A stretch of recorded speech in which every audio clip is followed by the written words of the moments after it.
வணக்கம் நண்பா. பஜாஜோட freedom CNG பைக்கை பற்றி நீங்கள் கேள்விப்பட்டிருப்பீங்க. இது சிஎன்ஜி பைக் மட்டும் கிடையாது, பெட்ரோல்லையும் ரன் ஆகக்கூடிய மாதிரியான வடிவமைச்சிருக்காங்க அப்படின்னு சொல்லலாம் பஜாஜ். ஆமாம் இருக்கு, அந்த வண்டிக்கு என்னடா இப்போ அப்படின்னு நினச்சிங்க அப்படின்னா, வண்டியை லான்ச் பண்ணி 6 மாதத்துக்கு கம்மியாக தான் ஆகுது. ஆனால் பஜாஜ் சைட்லேருந்து இப்போ என்ன சொல்லியிருக்காங்க அப்படின்னு கேட்டிங்கன்னா, ப்ரைஸ் கட் வந்து அனௌன்ஸ் பண்ணியிருக்காங்க. அதாவது மொத்தம் 3 வேரியன்ட் இருக்கு வண்டியில், low end, mid and, top end அப்படிங்கிற மாதிரி. இதுல லோ எண்டுக்கும் மிட் எண்டுக்கும் வந்து பாத்தீங்கன்னா பிரைஸ் கட் பண்ணிருக்காங்க. டாப் எண்டுக்கு வந்து பிரைஸ் அப்படியே இருக்கு அப்படின்னு சொல்லலாம். லோ எண்ட்ல என்ன ஸ்பெக் அப்படின்னு கேட்டீங்கன்னா ட்ரம் பிரேக் வேரியன்ட் அப்படிங்கிற மாதிரி சொல்றாங்க. இதுல வந்து ஒரு 5000 ரூபாய் வந்து பிரைஸ் கட் பண்ணிருக்காங்க. மிட் வேரியன்ட் பாத்தீங்க அப்படின்னா அதுல எல்இடி வித் ட்ரம் பிரேக் அப்படிங்கிற மாதிரி கொடுத்துருக்காங்க. இதுல வந்து 10000 ரூபாய் பிரைஸ் வந்து டிஸ்கவுண்ட் ஆயிருக்கு. ஒருவேளை இயர் எண்ட் அப்படிங்கிறதுனால கூட இது நடக்கலாம். நம்ம ரீசெண்டா கூட போட்டிருந்தோம், டியூக் 250ல கூட இதை வந்து பிரைஸ் கட் பண்ணியிருந்தாங்க அப்படின்னு சொல்லிட்டு, அந்த மாதிரி வகையில தான் இதையும் எடுத்துக்கணும்.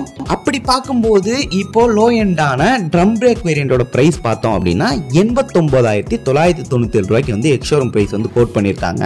மிட் வேரியன்ட் பாத்தீங்க அப்படின்னா 95,002 ரூபாய்க்கு வந்து கோட் பண்ணிருக்காங்க அப்படிங்கறத சொல்லணும். இது இப்போ உள்ள பிரைஸ். ஆனா டாப் எண்ட் வந்து பாத்தீங்க அப்படின்னா LED and disc brake variant அப்படிங்கிற மாதிரி சொல்லியிருக்காங்க. இதோட பிரைஸ் வந்து இன்னமும் 1,10,000 வரைக்கும் சேல்ஸ் பண்ணிட்டு இருக்காங்க. இதோட பிரைஸ்ல வந்து எந்த விதமான சேஞ்சஸுமே கிடையாது. இந்த சிஎன்ஜி வெஹிக்கிளை பத்தி நம்ம வீடியோவும் போட்டு வந்திருக்கோம், நீங்களும் தெரிஞ்சிருந்திருப்பீங்க. ஜஸ்ட் இந்த பிரைஸ் கட்டை பத்தி உங்களுக்கு தெரியப்படுத்தணும் அப்படிங்கிறது தான் இந்த வீடியோ. என்னோட வேலை என்ன அப்படின்னு கேட்டீங்கன்னா, மார்க்கெட்ல இந்த மாதிரிலாம் இருக்குப்பா, நீங்க வேணா யூஸ் பண்ணிக்கிங்க அப்படின்னு சொல்ற மாதிரியான ஒரு ஆள் தான் நானு. இந்த வீடியோ உங்களுக்கு பிடிச்சிருந்தா மறக்காம லைக் பண்ணுங்க. இது மாதிரி அடுத்த வீடியோல பார்க்கலாம்.